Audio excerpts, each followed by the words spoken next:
এই একটা পাপ যদি কেউ না করে ইনশাল্লাহ সে জান্নাতে যাবে, যতই পাপ করুক না কেন।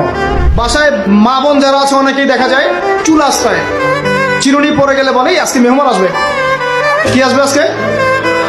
মেহমান আসবে আজকে বললেই সে বাসা থেকে বের হচ্ছেন, আপনার পাঞ্জাবিটা একটু আটকে গেছে, আপনার স্ত্রী বলছে একটু বসে যান, অমঙ্গল হতে পারে, বসেন। বাস মুশরিক, শিরক হয়ে গেল। মুসলিম সমাজে রন্ধ্রে রন্ধ্রে শিরক। এখন রাস্তাঘাটে উঠতে বসতে পেপার পত্রিকা খুললেই শিরক। পেপার খুলবেন রাশিফল, সিংহ রাশি কন্যা রাশি, দিনটা কেমন যাবে বিশ্বাস করলেই মুশরিক হয়ে যাবে। রাস্তার পাশে টিয়া পাখি দিয়ে ভাগ্য পরীক্ষা করছে, হাতটা দেখে যান তো ভাই কি আছে, বললেই শিরক হয়ে যাবে। আংটি বিক্রি করছে, আংটি পরলে রোগ ভালো হবে, হাতে দিল রোগ ভালো হবে এই উদ্দেশ্যে, মুশরিক। হাতে দিয়েছে রোগ ভালো হবে, আমার ডায়াবেটিস ভালো হয়ে যাবে, বিসমিল্লাহ, ব্যাস মুশরিক, নাউজুবিল্লাহ। এই আকীদা নিয়ে পড়লেই মুশরিক। মুসলিম সমাজে অহরহ শিরক আছে।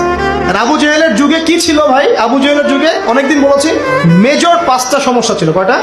মেজর 5টা, মাইনর সমস্যা অনেক, মেজর 5টা। এক, আবু জেহেলের যুগের বেশিরভাগ মানুষ শিরক করতো। কি করতো ভাই? লাত, উজ্জা, হবল, মানাত এইসব মূর্তি পূজা করতো। এখন হয়তো মুসলিম সমাজে এটা নাই ঠিকই, কিন্তু মুসলিমরা এখন কবর মাজার পূজায় শুরু করেছে, করে নাই? মুসলিমরাও এখন নেক্সট সুরতে ধোকা খাচ্ছে। শিরক তো আমাদের সমাজে চলছে। শিরক কি হয় কেন আমি লেকচার দিয়েছি, দেখবেন মুসলিম সমাজে কত শিরক চলছে।